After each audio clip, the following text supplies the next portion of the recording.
Hi everyone, I'm Ainslee Hooper and welcome to Ainslee Hooper Chats with. This is a podcast about disability, speaking to people with disabilities, and just to give people an insight into the real lives of people with disabilities. And today I have Yenn Purkis with me. And so Yenn's been, actually I'm going to stop there, and Yenn, you can introduce yourself. Hi everyone. Hi Ainsley. Thank you so much for having me on your chat. It's really lovely to be here. My name's Yenn. I'm an autistic and non-binary advocate, author, mentor, public speaker, public servant. I live in Canberra and yes, I'm really happy to be here. It's lovely to be on the show. Thank you. Thanks for joining me. And I've been following all your stuff on Facebook, on LinkedIn, basically everywhere. So it's really great to finally be able to chat to you and have you on my first episode. So yeah, just I mean, obviously you've got a lot that you get up to. How about you just tell us what you've been up to lately? I know that we've spoken recently. You were talking about the podcast awards or something around that. Yes, I've been asked to be a member of the judging panel for the Australian Podcast Awards next month, which is very exciting. It's always nice. I do a lot of stuff in the disability sphere, but sometimes I get asked to do something in the sort of wider world, and I always enjoy those things, and I'm very glad that they have a disability advocate as part of their panel, which is lovely. I'm working on a new book with Barb Cook from Spectrum Women, and that one's all about advocacy and how to be a good self-advocate. And that's going really well. We're supposed to finish a draft of that by the end of this month, so fingers crossed. I am working on it. It's on my list for this afternoon. I have a new book coming out in March, which is called The Autistic Trans Guide for Life, which is with trans and autistic advocate Gwen Lawson, and it's going to be fantastic. I have a new book that came out a couple of months ago, which is doing really well, and that's with my good friend Tanya Masterman, and it's called The Awesome Autistic Go-To Guide, and it's for tweens and teens on the autism spectrum, and it's all about self-knowledge and empowerment and autistic pride and all those good things. So yeah, I've got a couple of presentations coming up. I'm giving a talk on the 19th of September, next Saturday, all about gender diversity and autism, which should be good. I should probably practice that this afternoon as well. And yeah, I guess that's about it that I can think of. Wow. So with COVID, have you found COVID's affected what you're doing? It has a lot, actually. I often speak at conferences and things like that, and the last conference I went to was last October.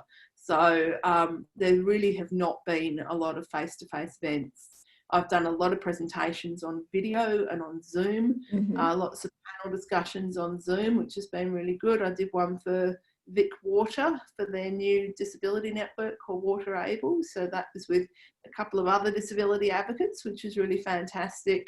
So you sort of get used to using Zoom as a means of, of communication interstate and things like that. And I actually quite like it. I used to like traveling, but I also like staying at home because it's much more convenient just to be at home and talking on the laptop. So yeah, I mean, I don't think it's good. I don't think, I'm not happy that we're all isolated and things like that, but there is a level of convenience to it that I do enjoy. Yeah, so have you found, so your speaking engagements, have you found that they've still kept up because of the fact that we've got Zoom and all that kind of stuff, or have you found with the conferences, etc., have you found that those things have dropped off?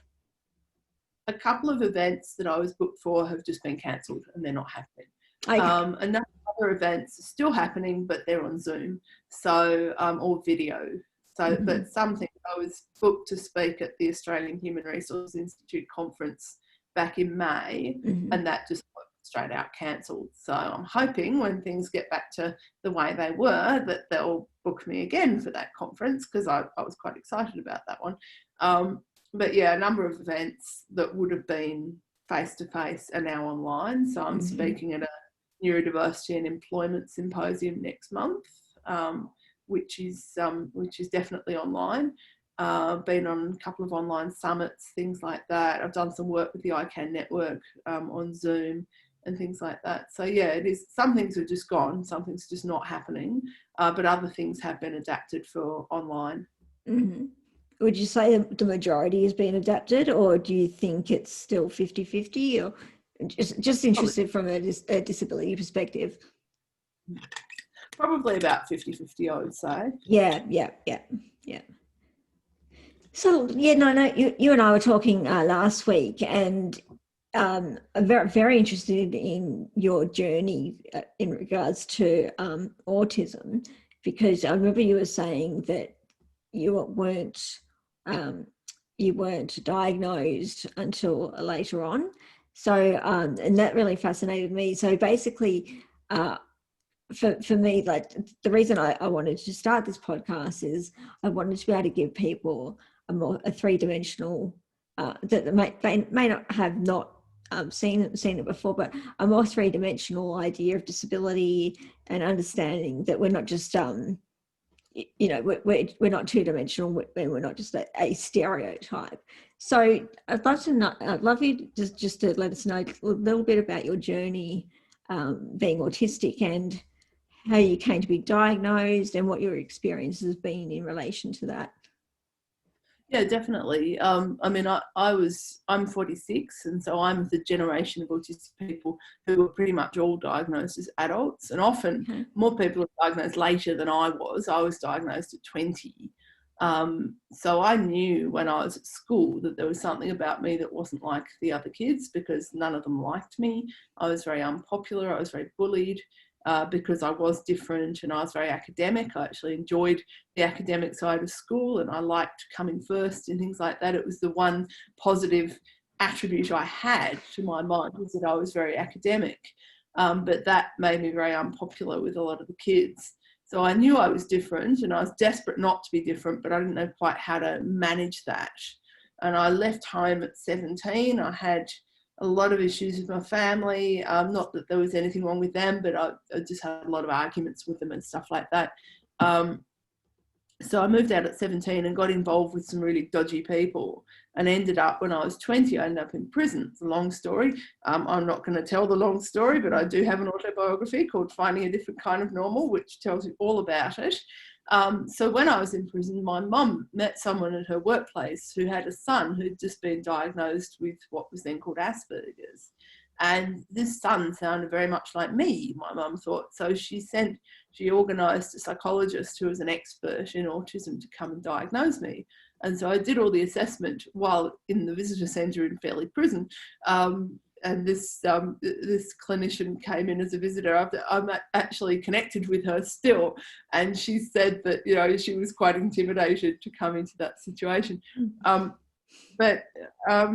So she diagnosed me with this Asperger's thing, which I didn't accept. For a number of reasons I didn't accept it. One of them was I really hated myself.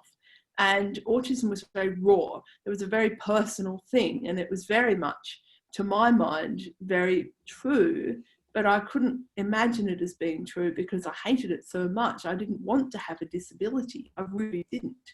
And I also thought my parents were just making excuses for my poor behaviour, and that was what it was about. It wasn't an actual diagnosis. It was just my parents making excuses for me, being difficult, to put it mildly. And so it took me a further 7 years before I accepted it, and several years after that before I embraced it. So I talk a lot about autistic pride and self-knowledge and being positive about who you are and all of those things. But for me, that took a long time to come about, and it really wasn't until after I published my autobiography in 2006 that I was really proud of who I was. And even then, it still took a bit of time. And I had a wonderful mentor along the way, Polly Samuel, who sadly is no longer with us, and she was incredible. She was one of the first autistic advocates in the world, and certainly in Australia, that were, had a public profile and things like that. So she was fantastic, and she encouraged me to write my book, my first book, which I did, and it was published, and here I am. Wow, that's an amazing story. When you were talking about obviously about the book about being in prison. I'm going to read that one. I'll be very interested to see. Do you find that your personality has changed since then to now, or was your personality this? Yeah, because I'm trying to imagine. I guess like you see, like do you know like Orange is the New Black? Yes. Yeah, like how they've got the tough women in prison, and I'm just trying to imagine because you're so very vulnerable, and I was very nice, and I survived by being nice and by buying people things. Right. So my parents put my account, and I didn't spend any of it on anything for myself. It was like cigarettes for this person, chocolate for that person, and I also stopped being myself. So I tried to take on a persona that was tougher than I actually was, and I was quite convinced. I was terrified the whole time that people would see through me, but none of them did. Wow. Very good at masking when I was younger. I was quite at it. So when I was at school, I was terrible at masking, but when I was a bit older, I mastered the art quite well. So when I was about 25 and I got out of that lifestyle, I remember thinking, I don't know who I am. I remember thinking, well, if I don't know who I am, who do I want to be? And so I started thinking about what elements of my character were a good thing to have. And so I sort of really did reinvent myself. And so my personality is the same, but very different. Yes. I'm still the same person, but I'm very different. And I've chosen a life where I'm ethical, or where I try and be ethical, where I'm respectful of others, where I'm, industrious, where I'm engaged, all of those things. And those qualities I decided that should be me. I remember when I was 25 thinking I wanted to be ordinary. And to my mind, that sounds dreadful, but to my mind, what that meant was to have a professional job, a mortgage and a suit and an education. I didn't have any of those things. I shouldn't have got any of those things by logic. Most people who've come from where I've come from do not work in the public service and have a mortgage. They just don't. But I do. I don't have a mortgage anymore because I sold the property, but I will have a mortgage in the future when I buy another one. But so I'm very unusual in that regard. And I think it is that deciding who I was going to be. And I've always been very confident. I don't know how that works with my history, but when I've wanted to achieve something good, I've achieved something good. I have a master's degree. I got a master's degree because I wanted a graduate job, and I figured I needed a degree in order to get a graduate job. So I went to uni, and I got 3 degrees. And a lot of people couldn't do that just through determination alone. And when I was getting my degrees, I had substance abuse problems. I had alcohol problems because I was living in public housing and all my neighbours were alcoholics, and I was desperate to be socially accepted by the neighbours. And so I started drinking, because with alcoholics, you have to be a drinker in order to socialise, or they think you're being rude. And so I didn't like the fact that I drank way too much, but I did drink way too much. And I was going into uni every day, and I was in tutorials hungover and cranky and all of those things. But I got a master's degree. So, it's a funny thing. Wow. Determination. Yeah, absolutely. Oh, that's interesting. So what's your master's degree in? Visual arts. So actually, someone asked me the other day, what's the visual arts and fine arts? Do you know what the difference with that is? The difference with that is how pretentious you want to sound. Mine's technically in fine arts, but I knew this autistic guy who used to make furniture, and he always talked about fine furniture, and it used to grate me severely. Very pretentious. So I was visual arts, because if I say fine arts, I feel like I might be a bit of a wanker. So I don't really think there's much of a difference. I think they're just different ways of saying it. You get to paint stuff in both degrees, and I've got to paint stuff. So lots of painting, lots of video. I was doing a lot of video art. Lots of stuff like that. Photography. That was fun. That was a good time. Yeah. Going back to when you got diagnosed, what was the instigator into that? It was really my parents' meeting that colleague of my Okay. mum's, and Yeah. her about her son, and it just sounded very much like me. I did have a psychiatrist in 1996 Mm-hmm. who had issues with women Mm-hmm. and had issues with my diagnosis and misdiagnosed me with borderline personality disorder, which is the most common misdiagnosis for autistic people, particularly women. It's basically a label of histrionic woman syndrome. I mean, some people actually have it, but Yep. to my knowledge, most of the people diagnosed with it don't, and most of them are autistic women. Okay. And so women that I talk to have come through that. If they've accessed mental health services, they've been given that misdiagnosis, and it's never quite sat with them. Mm-hmm. Certainly wasn't me. I did a residential program for people with borderline personality disorder, and within the first few days, I realised that the other people in the program were all like each other Mm-hmm. and not like me. And so I figured, okay, I'm in the wrong place. But it was actually a really helpful place, so I didn't tell anyone I was in the wrong place. Right. It's I accessed that help, and it was good help. It was useful. yeah. I saw a discussion on Facebook the other day. Yeah, and it was about the hysteria thing. Yeah. And it was interesting because, excuse my dog in the background, Sheldon. Yeah, so basically there was someone was asking about it. They were I'm 42, and so they were from the younger generation. I think they were born in the 90s or something like that. Yeah. And yes, when I actually I linked something in the Facebook group about hysteria, and like it was actually about the women troubles. Yeah, they're wondering, they've heard about women troubles, and they're like, so what is women troubles? And I actually posted this thing, and they're like, wow, can't believe that. Yeah, that kind of thing actually existed. And it's interesting just to see how we've gone from such a short time, even like in regards to disability. Like I think about, when I was in primary school, and like you said, like it's something that, like, being autistic wasn't something that was diagnosed.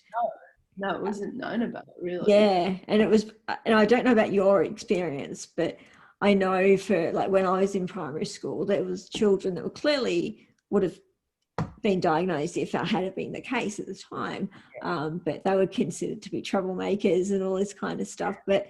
And I think you also as well, they were the kids that, the teachers would say, don't laugh, you're just going to encourage them. Like, like doing things in the like, class clown. A lot of people with ADHD were the class clown. I was the class clown in primary school, and I was the high school. So I don't know how that works. But a lot of kids with ADHD are the class clown as well, because it's a way of getting validation. People laugh at you, it feels good. And that's why so many people do stand-up comedy. and it's really funny because they were all, and they still are. They're the people that I still remember from primary school, and I was always impressed. Like, there was just certain things that they did that the school frowned upon, but I still to this day found it impressive as hell. Like the things that they came up with, like just thinking outside of the box, and it was great. So now tell me. The books that can you tell me a little bit more about the books that you're writing, or are they under the wraps at the moment because of what the process? No, I could definitely talk about the books I'm writing. So one of them I've already written, and that one's in production. So the publisher's turning it into a book, and that's called The Autistic Trans Guide to Life, and it's basically a handbook for autistic and transgender and gender diverse adults about things like coming out, and managing being trans and autistic in the workplace, and some of the issues specific to trans and autistic adults. People asking things like, why have you only come out now? You're 62, wouldn't you have come out earlier? That kind of thing. Bunch of really helpful strategies for adults as well. and some information about autism and gender diversity, and looking at what's the difference between gender dysphoria and sensory issues, because for some people the two can, they're not sure which is what. And am I do I just have sensory issues around certain parts of my body and things like that? Right. It's really practical. Yenn Lawson, who's the co-author, is just wonderful, and I've known of Yenn and his work for a very long time, since about 2001, I think. And Yenn was diagnosed at a similar time to me, but he's the next generation up from me, so it's a bit older. He's written a wonderful book called Transitioning Together with his wife, Beatrice. So he's transgender, and he transitioned from female to male. So used to be a lesbian couple and now a straight couple. And he's wonderful. I've always really respected Yenn and his work. He's just a really decent person, like an elder statesman of the autism world. So getting to write a book with him was absolutely a privilege, and it's a good book. It's full of useful information. So that's interesting. You're talking about the sensory side of things, and so I guess for me, like, obviously you think your five senses: smell, touch, taste. I can't think of the other two off the top of my head. Yeah, so like when you say the sensory, I just immediately think of the external. So when you're talking about sensory in relation to transgender, etc., what can you just explain that a little bit further? Because it's if something feels wrong for a sensory reason, like touching a breast, for example, is that a sensory issue of touch, like a sensory processing issue, or is it that the person is uncomfortable with the fact they have breasts? Right. And Yenn's written a bit, and I can't say what he said because I haven't read it for some time, but Yenn's written a bit in the book about ways to determine if something is from sensory processing disorder or if it's from gender dysphoria. Right. Interesting. Because, or both for that matter. So yeah, because some people aren't quite sure if something relates to gender dysphoria or if it's because they have sensory processing disorder and it's actually a sensory issue, which can be quite confusing for people. Yeah, because I've read a little bit about that in regards to transgender and people, autistic people being confused about, I remember reading one story, and I can't remember the full details, but it was somebody who had transitioned and then they transitioned back and then they transitioned again, or there's something like that, and it was to do I think I couldn't get into it too much, but and try and get as to what they were trying to get at, but it was just about that confusing state, and that explains it a bit more, because I do remember the angle of the story was about it was arguing against 2 and 4, the whole transitioning side of things, but I think with what you've said there, it adds another layer into it. So it's not just a matter of what people being confused and mistaken. It's like, so the article tried to make it sound like people are mistaken about their own identity, and obviously that's not the case. That stuff's really problematic because it gets very ableist when people are saying, oh no, transgender autistic people, it's just because they're autistic and they don't know and they're confused and blah blah blah. And actually that's really disrespectful to autistic people. It suggests we have no idea about our experience, and it's a whole thing, that whole thing that causes forced sterilizations of women with disabilities and like that. It's like, oh, they can't raise a child, they can't know their gender. It gets very paternalistic and actually very, very ableist. Yeah, absolutely. And it shows just how complex the situation really is. It's not cut and dried. It's not there's so many things involved in it that and it's not just a case of a person with a disability being confused about their identity and they've got no right to decide that. Wow. What about what about the other books that you've written or that you've been involved in written? I've got one on the way, which is about advocacy, sort of basically how to self-advocate for neurodiverse people. So Hook, who I'm writing that with, is autistic, ADHD, dyslexic, and she's awesome, actually. Check her out. If you're interested in neurodivergences, then check out Cook, and Spectrum Women is the site that she has created and is now a wonderful, wonderful thing. She edited Spectrum Women, which I've written a chapter for. She edited the new one, Spectrum Women Parenting, which is for autistic mums, basically, which is a good thing. Obviously, I didn't contribute to that one because I'm not a mum or a dad.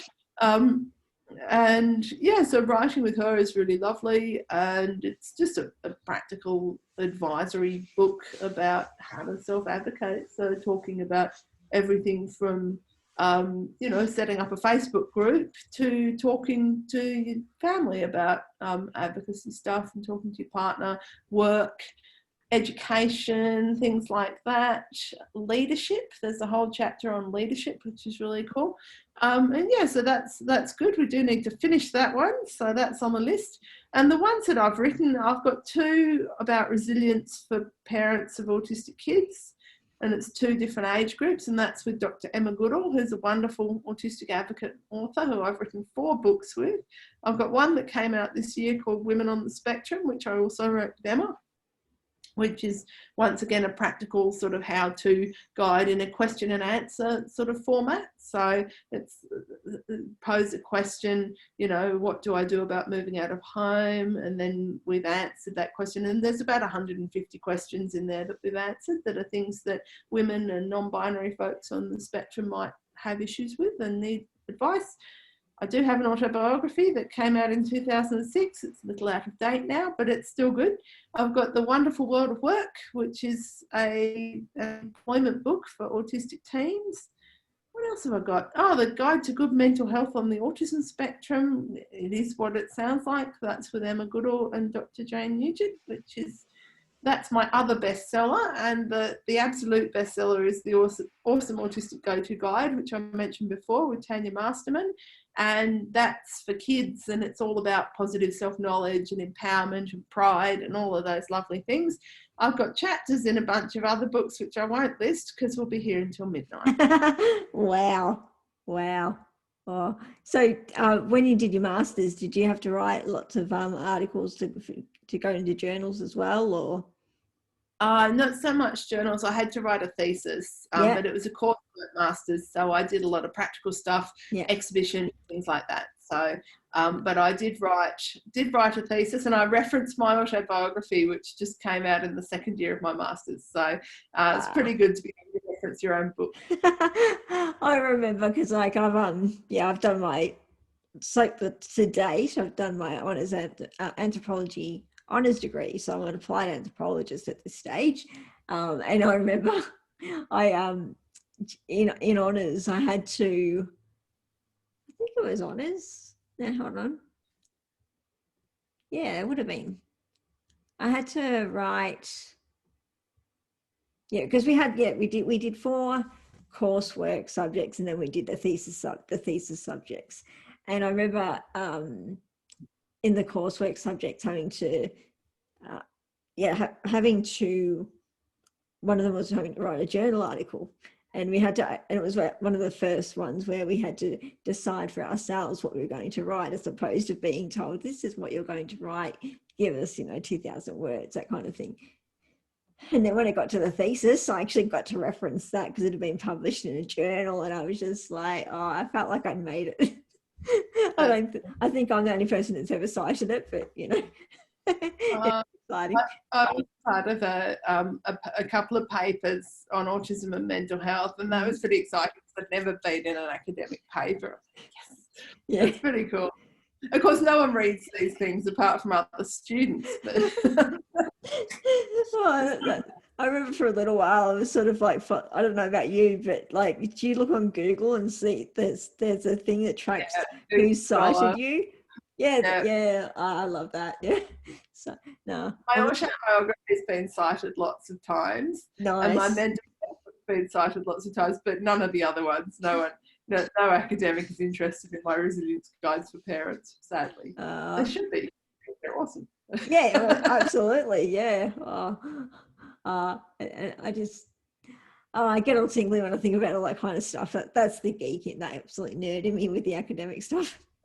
When you have a book, I'll tell you this, for when you have a book, Mm. you can go onto all the different Amazons around the world Yeah. and look at your sales rank, and it changes. And sometimes you go on there and it says bestseller, and then you scroll down and it's got all of the categories it's in that it's selling really well in, and you can click on it, and then you see all the other books that are doing well and where yours is. It changes, and sometimes you just Google it and go, oh, it's a bestseller again, yay. Not that I'm a sad book nerd or anything like that, but it's pretty cool. And then wow. Book Depository has sales ranks, and Barnes and Noble have sales ranks as well, but Amazon's the best because they've got Australian, American, English, Canadian, and then Mexican. There's amazon.com.mx, and that's Mexican Amazon, and my books are on Mexican Amazon. It's so cool. Japanese Amazon. I don't know who from Mexico is buying my books, but they're on there. Oh, that's amazing. Oh, it's awesome. You should write a book just so you can do that. Oh, I tell you what, like I've been thinking about that. And I've been writing a lot ever since, and and I have to say, it's like following people like yourself and other people who are already out there writing all this stuff. It's actually got me thinking about all the stuff that's happened to me and all the things I've experienced that me growing. So, obviously these podcasts are about my guests, but just a little bit about myself is that, growing up, I've got a spina bifida. I'm a wheelchair user, but I didn't sort of have much to do with other people in wheelchairs for a certain amount of time. So I didn't have the people to benchmark against my experiences to see. Yeah. I thought the experiences I was having were just individual to me, and therefore it was up to me. It was my reactions were my reactions, and I was thought, oh, I'm just too sensitive when things upset me or whatever. I thought, oh, I'm too sensitive. And then growing up and then becoming more involved with other people and seeing other things that are being written, I'm realizing, no, I'm not too sensitive. It was a genuine reaction to the things that were happening that weren't meant to happen. And so it's got me starting to write things, and now it's like, there's a hell of a lot of stuff involved in there.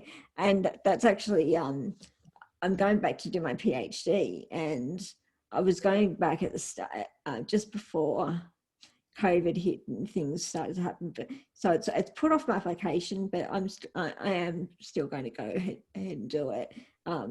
It's just delayed it a little bit because of things happening within the COVID world. So but it's been great to see people like yourself and the other advocates, and other, like, from all types of all experiences of disability, and then and see how my place is also can add to that as well. Because the thing is, like, I've noticed as well, is when I've started writing and putting things up in the public space, my family are commenting on things that they never even knew that I experienced before as well. So that's another interesting layer as well. Do you find your family, do you find with you what you're writing that some of your family have read it and they're like, oh wow, we never realized that? Yeah, sometimes. My parents are pretty close readers of my work. Mm-hmm. I have a weekly email that I send out every week because it's a weekly email, and I put my blogs and anything I've done recently I put in there. And I know my parents read every week. My step grandma, who's only 8 years older than my mum, so she's not hugely old, but She reads it, I think, and her husband reads it. Mm-hmm. My brother has recently started reading my work. Mm-hmm. I don't think he did for some time. I think I don't know what was going on there, but he didn't read my work for some time, but I think now he is. And it is, I mean, my advocacy career is about my experience. It's very personal. My work is very much based in me and my story and my experience. And I know some other advocates think that's not the way to go about it, and that it should be more political, it should be broader than just one person. But for me, I'm telling my story. I'm a fan of narrative, big fan of narrative. I think humans are narrative creatures. We tell stories, and we've always told stories. That's throughout history. I mean, history is a story, or a number of stories. So, a lot of my work is extremely personal. And I think when I started writing, my family were a bit horrified, but I think now they're quite used to it. So my autobiography, I made sure I wasn't rude to anyone in my autobiography, even the horrible people. I just put what happened and my observations of what happened. And I think that's one of the reasons it's a successful book, is that it's not me whining about how everyone was mean to me. It's just me saying, here's a story. When I was in the documentary Alone in a Crowded Room, the filmmaker interviewed my dad, and his bit is really lovely, actually, and everyone that saw it said, oh, your dad's the most beautiful person, which he is. He's lovely. So that was really quite personal for him as well. And it's, one of my worries when I first started in my journey as an advocate was that I didn't want to actually upset my family. I didn't want to say anything that offended them or made them feel uncomfortable or anything like that. I think I have done that. I think I've made them feel uncomfortable and upset them on many occasions, but they don't mind so much because I'm very outwardly loving and respectful of them. And, my parents are the reason I'm still here. They stood by me when nobody else did. And I recognize that and I appreciate that. And, I owe them. There's a few people I owe my current life to, and my parents are definitely those. I remember my mum saying when I was in prison, the middle class parents just weren't there. They all just distanced themselves from their children that had got in trouble. And my parents didn't do that. And my mum said, if I did that, you would have been all alone. And she didn't want to be all alone. And, that's beautiful. Very in my life. I mean, that, as I say, I'm only here because of her and my dad. Wow. That's interesting. It's so interesting to think about those other people and what influence, like from you having that support, them not, what difference that's made. Wow. Oh, absolutely. The support was, and they always, I remembered, I had several times when I had to move house suddenly and all of those things. They were always there, they'd always pack their car full of my crap and move me to wherever else, and no complaints or anything like that. This is just what you do. If being a parent involves, moving your criminal child to another squalid house, well, if that's what parenting involves, we'll do it well. Just very grateful, really, very grateful to it. And a lot of people wouldn't have done that. No, amazing.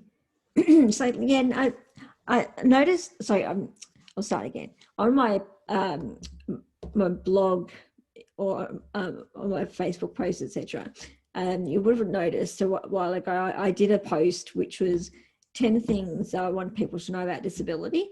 And that started, it was interesting because I've always, going back to you talking about making people feel uncomfortable.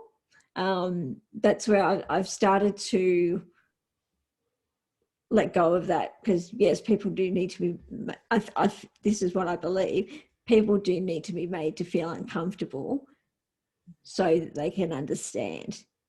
So that's where I come from with what I do now. So I try, if I do offend people, I offend people purely because that's where I've got to get people to understand. So it's not like hey, I want to offend you because I'm going to offend you. It's make people understand. So that's where I came with my 10 things about disability. So I'd love to ask you, what are your 10 things that you wish people knew about disability?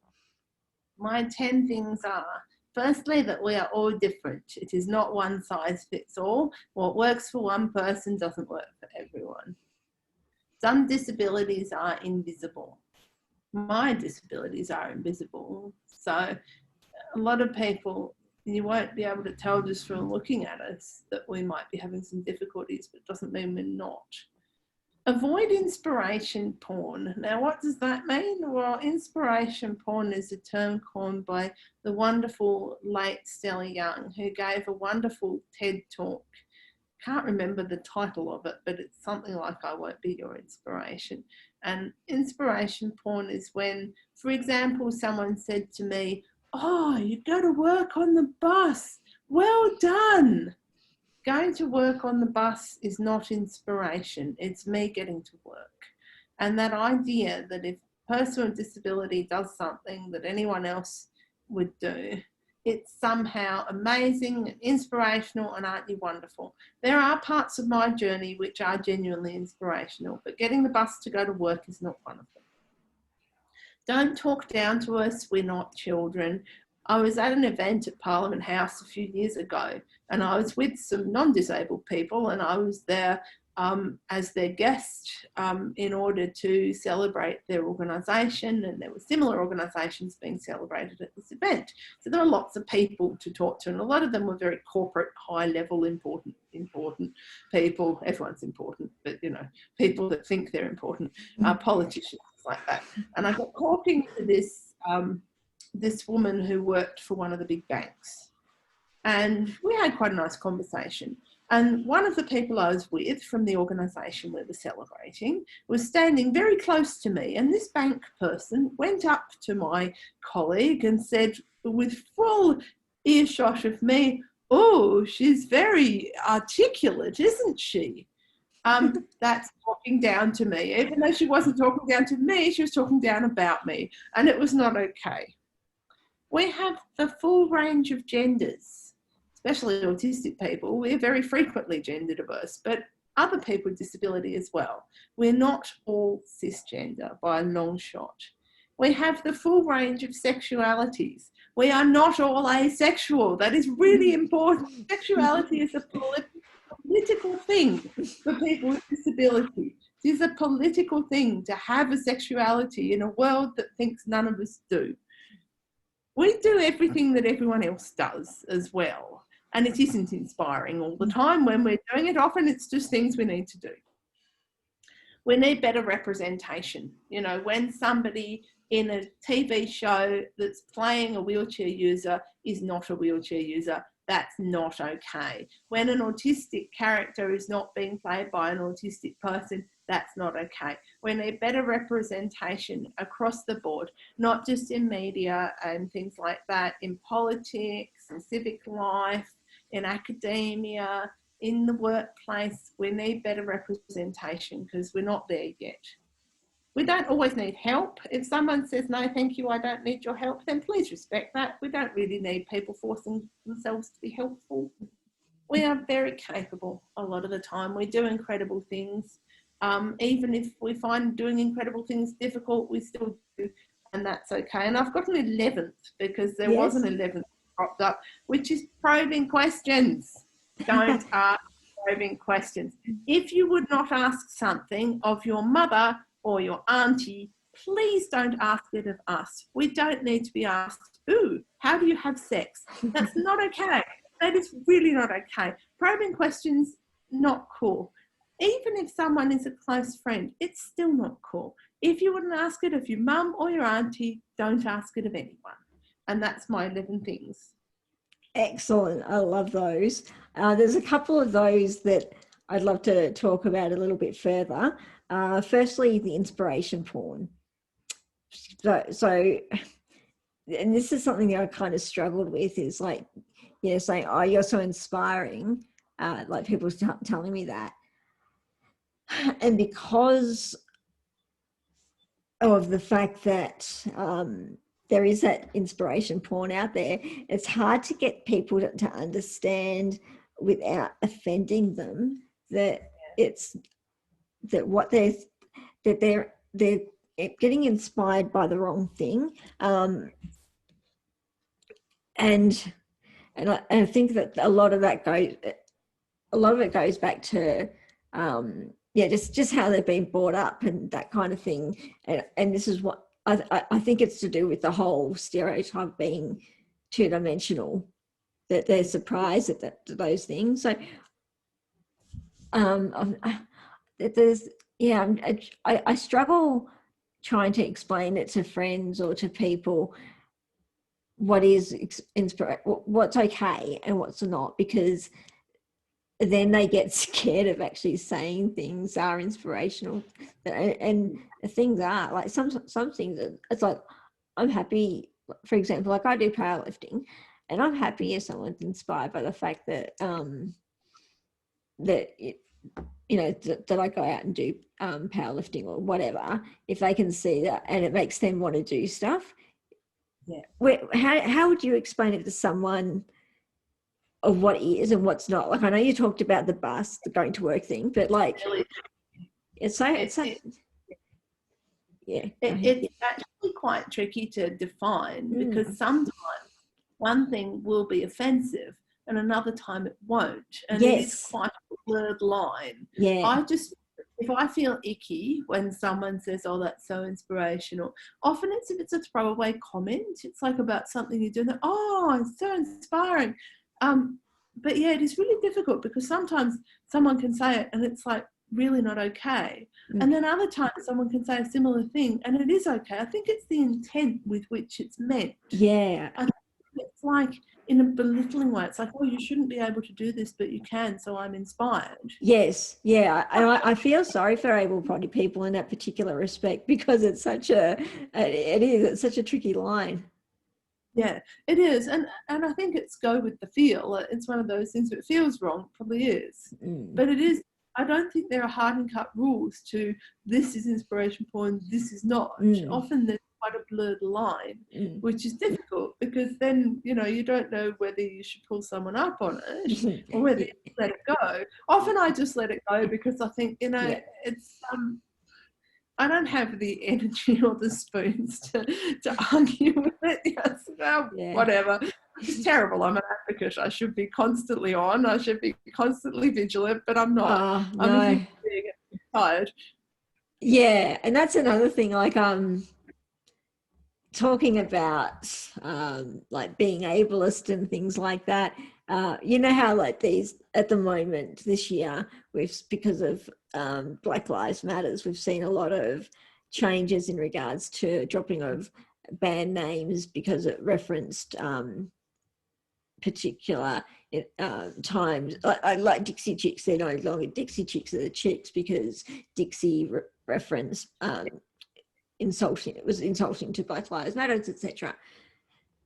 And so basically, and even like Disclosure. Did you watch Disclosure with Laverne Cox on Netflix? No, I didn't see that. That was fascinating. So it was a documentary. It was about transgender representation in the media, and it was talking about how, like, for example, there'd be men dressed up as women, all that kind of stuff, and how it actually is insulting, but we've grown up thinking it was comedy. And even like there was one woman and she it was horrible, but this woman, she took a part in a TV show. She's a transgender woman, and when she watched the episode back, they'd actually changed the octave of her voice, like, so she came across as manly, and that was not the way she spoke at all. So now it's made me look at the disability side of things, and I'm like, there's so much stuff on TV now that I'm like, oh wow, that doesn't. It's going to be interesting to see when that part starts to become more of an issue as well, because it's like I'm watching it and thinking, oh, that's not cool. Whereas I used to laugh at this stuff because that's what I grew up thinking. Yeah. It's like that show Scrubs. I used to think that was hilarious, but Yeah. there's all these jokes about transgender people and suicide and stuff, and I just think, wow, it's not okay at all. Isn't that interesting? Really I haven't watched Scrubs in years, but I used to watch it, and like I often pick up on that stuff. So that's interesting. Like even recently, and there wasn't too much trans stuff, but what there was, you know, calling someone he, she, yes, and stuff like that. Not okay. No. But lots of comedy about suicide, and I'm just thinking, as a mental health advocate, I don't think that's okay. No. I mean, I'm all for people talking about suicide, but not making fun of it. It's not a helpful conversation. No, and that's interesting. It's like we've in some areas we've come so far in regards to awareness about stuff, and then you look at things and they're not that old, and there's like, wow, how the hell did that get past? Oh, absolutely. It was like there was another one. I can't think what the movie was. Oh, Napoleon Dynamite. You know. Oh, yeah.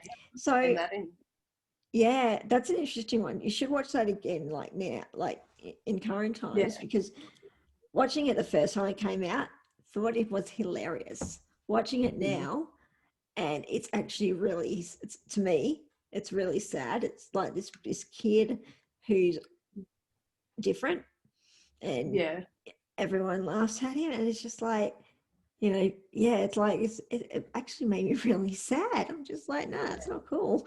Yeah, it's interesting. Yeah, and so it's just, it's good. And like I was watching this other documentary earlier this morning called Rising Phoenix, and it was about the Paralympics. It's on Netflix, and even that, like, just seeing like the difference in, like, even now, like, it's interesting how disability like in that particular instance, like I've got thoughts around the whole Paralympics thing that I'm actually unpacking at the moment, because completely blew my mind, that documentary. But basically, looking at, we've come so far in some areas with disability rights, etc. And we've still got so much to go. It's so weird. It's a weird space. Yeah, I often think it'd be nice if I could retire, like if I could just not do advocacy anymore because I didn't need doing, like we'd actually achieved all we need to achieve. But when I look at that, I mean, you look at the civil rights movement in the US, which started a long time ago, and it's still, we haven't achieved equity or respect. In all those years. So maybe disability advocacy is one of those things that's just going to be ongoing for a very long time. Attitudes are really quite poor, and it's quite patchy. So I talk to young people generally, not always, but generally, they're very good on gender diversity, they're quite good on disability, they're quite good on race, you know, all of those things. But then it's not entirely that. So maybe the next generation that comes up will bring in more positive attitudes. But then our generation, we think that we're doing well, but I'm not sure that we are. And my parents' generation, no.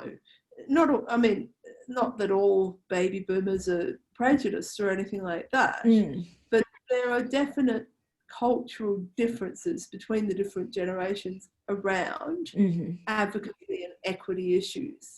And I'm hoping that as time goes on, things will improve, but I don't think it's going to be the case that we can give up doing this anytime soon. I suspect our work will be required for the foreseeable future. Because like, I mean, and the whole advocacy thing's interesting, because I think I mentioned to you another time, is that someone said to me, oh, I love your advocacy work. And I'm like, hang on. I was like, I'm not an advocate. That's what I said to her. I said, I'm not an advocate. And because I don't think of myself as an advocate, because like, to me, the advocates are the ones that go out posters, that kind of stuff, are out there like doing, sit-ins like with Crip Camp, talking about all the American civil rights movement, disability rights movement. That to me was advocacy. Now I think like what you just said earlier about narratives, that kind of stuff, that's I'm now actually kind of getting more comfortable. I don't call myself an advocate because, well, I haven't sort of been like sharing my story long enough to that's for me anyway. That's just my issue. But yeah, basically, I'm feeling like now that the whole narrative thing, sharing my story, that for a while there, I remember thinking, I was writing and I'm like, actually I don't like this feeling. I'm feeling too raw. Like people are seeing parts of me that I wanted to just like, just shut up and keep down. But now it's just like, actually I need to keep writing because I think the fact that it feels so raw is the reason why it needs to come out. Definitely. I never sort of called myself an advocate, but other people did. That sort of stuck. Not an advocate in the same way that a lot of other advocates are, and I'm not. I'm a public servant. I can't be political.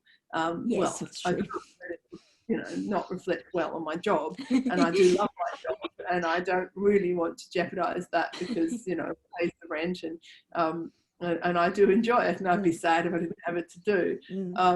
So I'm not really a big activisty political. I never have been, and I tell my story, and my story is political, but not in a big P political way, really. It's different, but it's taken a long time to work out what I do. I've been doing it for a very long time now. I wrote my first book in 2005. That's 15 years. Wow. Yes. Very few people were in the aidspace back then. Very few people were in the autism advocacy space in Australia. We had Yenn, we had Polly, Kathy Hoopman, I think, had written one of her books. A few other people. Catherine Anea has been around for longer than me. But not most of the people now have come into the scene in the last 5 or 10 years. And then there's quite a lot of younger people who are in different platforms to me, so using things like TikTok and stuff like that. So there's someone for every element of autism advocacy, I guess. I get a bit amazed by all these young people doing incredible things. I'm very impressed. It makes me very happy. I think I don't have to worry about needing to do this for the rest of eternity, because there's people doing it just as well or better than me and making a difference. I like doing it, which is, I'm not going to stop anytime soon. But I do really like that there's a whole generation of younger people coming up, which is fantastic. Yeah, it's amazing. Oh, well, thank you so much for being on the podcast today, Yenn. It's been a great being able to chat to you, and being able to show that disability is just so multidimensional, and really enjoy speaking to you. Could speak for hours. No, that was a really lovely conversation. Thank you for having me. Thank you.